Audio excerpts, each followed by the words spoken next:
خواجہ معین الدین چشتی خود ولی کامل تھے. اب ان کی عظمتوں کا عالم کیا ہوگا. حضور وہ سیاحت فرما رہے ہیں اور غیاث الدین کے بیٹے معین الدین چشتی تو نے ہمارے ادب کی انتہا کر دی ہے، لے ہم ہندوستان کی شہنشاہی تجھے عطا کرتے ہیں. آج سلطان الہند کا جو لقب حضرت معین الدین چشتی اجمیری کو ملا ہے یہ ویسے نہیں ملا، یہ حضرت غوث اعظم کی عطا سے ملا ہے. اور اتنا مقبول یہ لقب ہے سلطان الہند کا کہ اس کو اپنے مسلمان تو اپنے ہیں نا، اس کو انگریز بھی تسلیم کر کے گئے ہیں. انگریز نے جب ہندوستان کو چھوڑا تو اس نے ہندوستان کے حالات پر ایک کتاب لکھی. جو کچھ اس نے ہندوستان کے اندر دیکھا تھا، جو کچھ ہندوستان میں اس نے معاملات اور جو یہاں کے لوگوں کے رہنے کا طریقہ، مذاہب جو ہندوستان سے ان کا جو اس نے آنکھوں سے دیکھا حال تھا وہ لکھا. تو اسی چیز کے اندر اس نے دیکھا کہ میں نے ہندوستان کے اندر دو قبریں دیکھی ہیں کہ جو پورے ہندوستان پر حکومت کرتی ہیں. پورے ہندوستان پر میں نے دو قبروں کو حکومت کرتے دیکھا ہے. انہوں نے کہا وہ کون سی دو قبریں ہیں کہ جو پورے ہندوستان والوں کے دلوں پر راج کرتی ہیں، حکومت کرتی ہیں. اس نے کہا مجھے اور قوموں کے حوالے سے کچھ پتہ نہیں ہے. دنیا ایک کو مجدد الفسادی کہتی ہے جو نقشبندیوں کا بادشاہ ہے، اور دنیا دوسرے کو معین الدین چشتی کہتی ہے جو چشتیوں کا بادشاہ ہے. تو یہ تو چیز انگریز بھی تسلیم کر کے گیا کہ آج بھی وہ قبروں کے اندر جا کر بھی پورے ہندوستان کے اندر شہنشاہی کرتے ہیں. آپ کے مزار پر ہندو بھی جاتے ہیں، سکھ بھی جاتے ہیں حضرت خواجہ معین الدین چشتی اجمیری کی بارگاہ. تو یہ فیضان ملا کہاں سے؟ غوث اعظم کی بارگاہ سے. فرمایا تم نے ہمارے ادب کی انتہا کر دی، ہم تو یہ مقام اور مرتبہ عطا فرمائیں گے، یہ شان عطا فرمائیں گے، یہ کمال عطا فرمائیں گے. اس لیے حضرت نے کہا کہ ہم آپ کے سر کی عظمت کو نہیں جانتے. جو آپ کے تلووں کی بات کرے، جو آپ کے قدم کے نچلے حصے میں اپنا سر رکھنے کو معین الدین چشتی بن جاتا ہے، وہ میرے شاہ بن جاتا ہے، وہ جناب سیام کا بادشاہ بن جاتا ہے، وہ توسے کا شہنشاہ بنتا ہے، وہ پاک پتن کا فرید الدین بنتا ہے. جو آپ کے قدموں میں سر رکھ دے، آنکھیں بچھا دے، ان کی یہ شان ہے. تو آپ کا مقام کیا ہوگا. حضرت شیخ شہاب الدین سہروردی سلسلہ عالیہ سہروردیہ کے بہت بڑے بزرگ ہیں شیخ شہاب الدین سہروردی. آپ فرماتے ہیں جس طرح حضور کریم نبی صلی اللہ علیہ وآلہ وسلم کے دو شانوں کے درمیان مور نبوت تھے، کیونکہ حضور نبیوں کے نبی تھے، خاتم الانبیاء تھے، آخری نبی تھے. فرمایا جس طرح حضور سیدنا جناب محمد مصطفیٰ صلی اللہ علیہ وآلہ وسلم کے دو شانوں کے درمیان اللہ نے مور نبوت رکھی. صحابہ کرام فرماتے ہیں وہ مور نبوت اس کی زیارت بھی ہم نے کی. ہم نے دیکھی حضرت سلمان فارسی آپ کو جو نشانیاں حضور کی نبوت کی بتائی گئی تھی ان میں سے ایک نشانی یہ تھی کہ اس نبی کے دونوں شانوں کے درمیان ایک مور لگی ہوگی اور وہ نبوت کی مور ہوگی، اس کو مور نبوت ہے. حضرت شیخ شہاب الدین سہروردی سلسلہ عالیہ سہروردیہ کی بہت بڑے بزرگ یہاں فرماتے ہیں کہ حضرت غوث اعظم کے دونوں شانوں کے درمیان ایک مور لگی ہوئی تھی. اور شیخ شہاب الدین سہروردی فرماتے ہیں کہ حضرت سیدنا غوث پاک رضی اللہ تعالیٰ عنہ کے دو شانوں کے درمیان بھی ایک مور لگی ہوئی تھی. نانے کے شانوں کے درمیان بھی مور ہے اور نواسے کے شانوں کے درمیان بھی مور ہے، لیکن فرق یہ ہے کہ اس نانے کو جو مور لگا کے بھیجی ہے وہ رب نے لگا کے بھیجی، وہ مور نبوت رب نے لگائی ہے. اور غوث اعظم کو جو مور لگی ہے شیخ شہاب الدین فرماتے ہیں وہ حضور کے قدم کی مور ہے. آپ کو دونوں شانوں کے درمیان حضور کے قدم مبارک کی مور موجود تھی. یہ شیخ شہاب الدین سہروردی فرماتے ہیں. اور غوث اعظم خود فرماتے ہیں معراج کی رات جب حضور سے تو منتہا پر پہنچے نا تو حضور نے جبریل سے فرمایا کہ جبریل چلو آگے. تو جبریل کہنے لگا سنیا میں یہاں سے ایک قدم بھی آگے نہیں جا سکتا, ایک بال کے پر کے برابر بھی, ایک بال کے برابر بھی میں یہاں سے آگے بڑھوں تو میں جل کر راہ ہوں, میں یہاں سے ایک قدم بھی نہیں آگے بڑھ سکتا.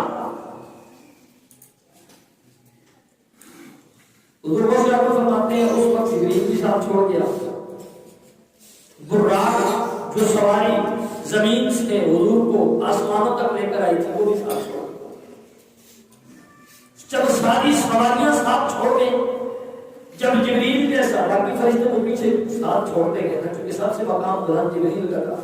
ایک مقام آیا جبریل نے بھی کہا بس قیادت سے آگے رہتے ہیں, کہا جہاں جبریل نے بھی ساتھ چھوڑ دیا, جہاں باقی سواریوں نے بھی ساتھ چھوڑ دیا, حضرت غوث اعظم فرماتے ہیں اس وقت میری روح کو اللہ نے حضور کی بارگاہ میں پیش کر دیا. اور حضرت غوث اعظم نے بڑی ادب کی بات کی, فرمایا وہاں پر میری روح اس لیے نہیں گئی کہ حضور کے ساتھ کوئی تعاون کر سکے, حضور کی مدد کر سکے, فرمایا میری روح کو اللہ نے حضور کی بارگاہ میں اس لیے بھیجا کہ تاکہ حضور سے کچھ خیرات لے لے میری روح.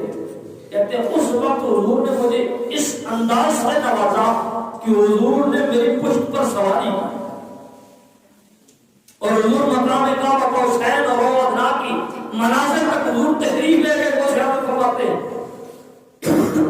اور فرماتے ہیں حضور نے مجھے خود فرمایا کہ آج عبد القادر میری روح سے حضور فرما رہے ہیں, حضور نے فرمایا عبد القادر آج تیری پشت پر میں محمد نے سواری کی ہے, تیری پشت پر میں محمد کا قدم لگا ہے, رب تجھے یہ شان عطا فرمائے گا کہ جس پر تو قدم لگا دے گا رب اسے ولی کامل کرا دے گا. اور بس حضور کا قدم لگنے کی دیر تھی, اللہ نے مجھے یہ شان عطا فرما دی کہ اب میری قدم پر میرے نانے کے قدم کی مہر ہے, اور اب میرے قدم کی مہر جس پر لگتی ہے رب اسے ولی بنا دے گا. تو یہ شان اللہ تعالیٰ نے حضرت غوث اعظم کو عطا فرمایا. اور حضرت غوث پاک کو اللہ نے جو کمالات عطا فرمائے, حضرت فاضل بریلوی اللہ نے کمال کا بھی فرمایا کیا کر رہے ہو, جس پہ حمایت کا پنجہ تیرا, شیر کو خطرے میں نہیں لاتا کتا تیرا.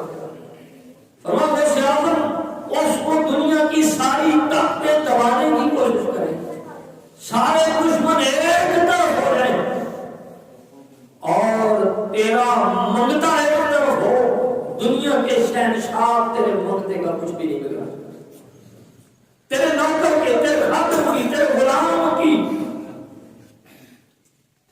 طرف وہ میلی آنکھ بھی نہیں دے سکتے جو تیرے در سے وابستہ ہو. فرمایا غوث اعظم تیری تو یہ شان ہے کہ تیرے در کا کتا شیر کو بھی کچھ نہیں سمجھتا, تیرے در پہ باندھا ہوا جو کتا ہے اس کتے کے سامنے شیر نہیں لومڑی بھی نظر آتی ہے.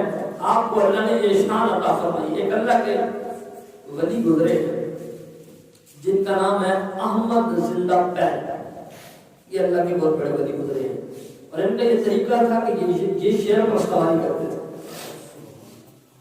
شیر کو اللہ نے آپ کو مطیع اور فرمانبردار کر دیا تھا, آپ شیر پر سواری کرتے تھے, اور شیر کی جو خوراک ہے وہ گوشت ہے. تو جہاں بھی آپ تشریف لے جاتے ہیں, چاہے کسی مرید کے گھر گئے ہیں, کسی کے عام مہمان بن کے گئے ہیں, تو آپ کا یہ انداز تھا کہ وہاں پوری گائے آپ کے شیر کے کھانے کے لیے پیش کی جاتی ہے. پوری گائے آپ کے شیر کے کھانے کے لیے پیش کی جاتی تھی, اور وہ جو ہے وہ گائے اس کی جو ہے وہ اس کے لیے دعوت کی جاتی تھی. اب چونکہ ان کا دستور تھا وہ جہاں بھی جاتے تو جاننے والوں کو یہ پتا ہوتا کہ ان کا جو شیر ہے اس کی یہ خوراک ہے, اس کو دی جاتی ہے, اور لوگ حقیقت سے دیا کرتے تھے.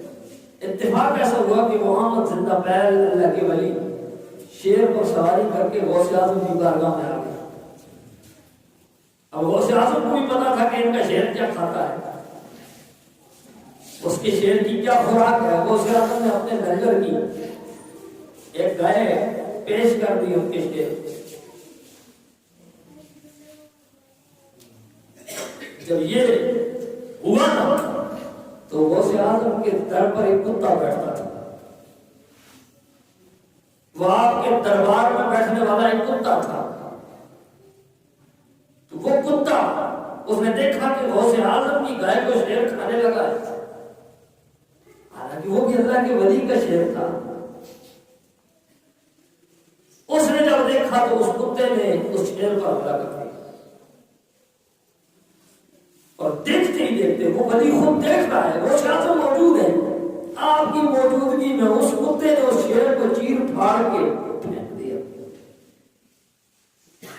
یہ دیکھ کر وہ اللہ کا ولی جو شیر پر سواری کر کے آتا تھا اور ہر جگہ پر جہاں بھی جاتا اس کے شیر کو ایک گائے پیش کی جاتی تھی, وہ حضرت غوث اعظم کے قدموں میں گر گیا. کہنے لگا مجھ سے غلطی ہوگی, مجھے معاف کر دیں کہ میں نے آپ کے لنگر سے اپنے شیر کے لیے گائے پکڑی ہے.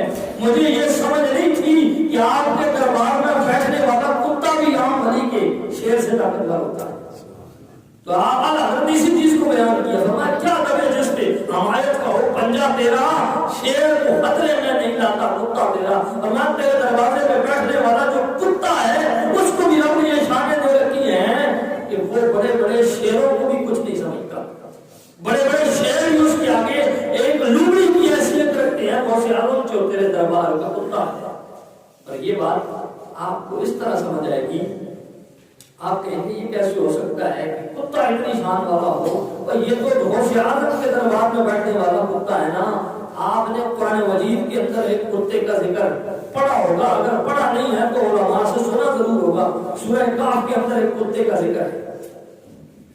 اس کتے کے حوالے سے محدثین کرام نے یہ رائے قائم کی ہے, ان کی متفقہ رائے ہے کہ ویسے جانور جنت میں نہیں جائیں گے, لیکن کچھ خاص جانور ہیں جو جنت میں جائیں گے. مثال کے طور پر جس مچھلی کی پیٹ میں یونس علیہ السلام ہے وہ مچھلی جنت میں جائے گی. جو صالح علیہ السلام کی اونٹنی پتھر سے نکلی تھی وہ اونٹنی جنت میں جائے گی. حضور علیہ السلام نے جس جانور پر سواری کی وہ جانور جنت میں جائے گا. اسی طرح اصحاب کہف کی چوکھٹ پہ بیٹھنے والا وہ کتا وہ بھی جنت میں جائے گا. قرآن مجید نے اس کتے کا ذکر جو کیا تو صرف کتا کہہ کے, کلب کہہ کے اس کتے کا ذکر نہیں کیا. عربی میں کلب کہتے ہیں کتے کو, چھوٹے کاف کے ساتھ. ایک ہوتا ہے دو شروع والا کاف, ایک کتے والا کاف جس کو کہتے ہیں. عربی میں کلب اس کتے کو کہتے ہیں جو چھوٹے کاف کے ساتھ دیکھا جاتا ہے. تو اس کتے کا ذکر صرف رب نے کتا کہہ کے نہیں کیا, کہا کلب ہو ان کا کتا. اور یہ بات بڑی سمجھنے والی ہے, اور یہ حکمت والی بات ہے کہ صرف کتا ہونا اور چیز ہے اور ان کا کتا ہونا یہ اور چیز ہے. فرمایا قلب اور چیز ہے, قلب ہونا اور چیز ہے, اسی طرح شک ہونا یہ اور چیز ہے, اور غوث اعظم کا شک ہونا یہ اور چیز ہے. فرمایا وہ اور کتے ہیں جن کو گلیوں میں پتھر بھی مارے جاتے ہیں, جن کو گلیوں میں جس کا دل کرتا ہے مار کے ادھر سے ادھر بھگا دیتا ہے. کوئی روٹی ڈالے اس کے پیچھے جاتے ہیں, کوئی گوشت کا ٹکڑا ڈالے اس کے پیچھے چلے جاتے ہیں, کوئی ہڈی دکھائے اس کے پیچھے چلے جاتے ہیں. فرمایا یہ اور کتے ہیں, یہ غوث اعظم کا کتا ہے. فرمایا شیر ایک طرف کھڑا ہو, غوث اعظم کا کتا اس شیر کو بھی کچھ نہیں سمجھتا, کیونکہ کتا جو غوث اعظم کا ہے جو غوث اعظم کا. فرمایا قلب ہو, اگر اصحاب کہف کا کتا ہو تو بات میں بتانا چاہتا ہوں, اگر اصحاب کہف کا کتا ہو اس کی یہ شان ہے کہ وہ اللہ کے ولیوں کے ساتھ جنت میں جائے, تو غوث اعظم کے در پر بیٹھنے والے کتے کو آپ کیا سمجھیں گے, اس کا مقام آپ کیا سمجھیں گے. فرمایا وہ غوث اعظم کا کتا اس کی یہ شان ہے کہ شیر کو بھی وہ اپنے آگے کچھ نہیں سمجھتا. اور حضرت سیدنا غوث پاک رضی اللہ تعالیٰ عنہ نے بڑی مرتبہ عطا فرمائے, بڑی کمالات آپ کو عطا فرمائے. اعلیٰ حضرت فرماتے ہیں کہ مصطفیٰ کے تن بے سایہ کا سایہ دیکھا. چونکہ اعلیٰ حضرت کی زبان سے میں نے غوث اعظم کے حضور کو بیان کرنا تھا. فرمایا کہ مصطفیٰ کے تن بے سایہ کا سایہ دیکھا, یعنی حضور کے جسم کا ویسے تو سایہ نہیں تھا, لیکن اگر غوث اعظم کو دیکھو تو یہ حضور کے جسم کا سایہ نظر آتا ہے. تو سایہ جسم سے مشابہ ہوتا ہے. جتنا جسم لمبا ہوگا سایہ بھی اتنا لمبا ہوگا. جیسا جسم ہوگا ویسا سایہ ہوگا. فرمایا مصطفیٰ کے تنے میں سایہ. اعلیٰ حضرت کی احتیاط دیکھیے, اعلیٰ حضرت کا کمال دیکھیے. فرمایا مصطفیٰ کا وہ تن, وہ بدن جس کا سایہ نہیں تھا, اس تنے میں سایہ کا سایہ دیکھا. اور فرمایا کہ جس نے دیکھا میری جان جلوہ زیبا تیرا. فرمایا غوث اعظم جس نے تجھے دیکھ لیا, جو تیرے در پر تیرے قدموں میں تیرا منتا بن گیا, فرمایا اس کو یوں ہی نظر آتا ہے. اور وہ جو آپ کو دیکھ لیتا ہے گویا اس نے حضور کو دیکھا ہے, اس نے حضور کی جلووں کو دیکھا ہے. اور یہی بات آپ کے سیرت نگار لکھتے ہیں, بلکہ آپ کے خاندان کے بڑے مستند ترین بزرگان دین نے یہ بات لکھی ہے کہ غوث اعظم کے جسم پر زندگی بھر مکھی نہیں بیٹھی. آپ اور میں تو بڑا جتنا بھی پاک صاف مفتی ہو, جتنا بھی پاک صاف پیر ہو, مکھیوں کو کوئی نہیں روک سکتا. حقیقت بات ہے, کوئی نہیں روک سکتا. بڑے سے بڑے مفتی کا گلاس کھول دیتی ہے جا کے بیٹھ کے, کسی کے منہ پر آ کے بیٹھے گی, کسی کے ناک پر آ کے بیٹھے گی, پتہ نہیں کیا کیا کرتے ہیں. وہی تو مکھی, وہی تو گندگی. لیکن غوث اعظم کو اللہ نے یہ شان عطا فرمائی تھی کہ جس طرح جسم مصطفیٰ پر زندگی بھر مکھی نہیں بیٹھی, اسی طرح غوث اعظم پر بھی مکھی نہیں بیٹھی. جو کسی نے کہا تھا نا کہ غوث اعظم درمیانے اولیاء, چون محمد درمیانے انبیاء, کہ انبیاء کے اندر جس طرح حضور کی شانیں ہیں اسی طرح ولیوں کے اندر غوث اعظم کا مقام ہے. اس کی وجہ یہ ہے کہ جس طرح جسم مصطفیٰ پر زندگی پر گندگی پر بیٹھنے والی مکھی حضور کے جسم پر نہیں بیٹھی, اسی طرح غوث اعظم کی جسم پر بھی زندگی پر مکھی نہیں بیٹھی. اور آپ کے جسم سے, آپ کے پسینے سے اسی طرح خوشبو آتی تھی جس طرح حضور کے پسینے سے خوشبو آتی تھی. تو اللہ نے حضرت غوث پاک کو بڑی شانوں اور بڑے کمالات سے نوازا تھا, بڑی عظمتوں سے نوازا تھا.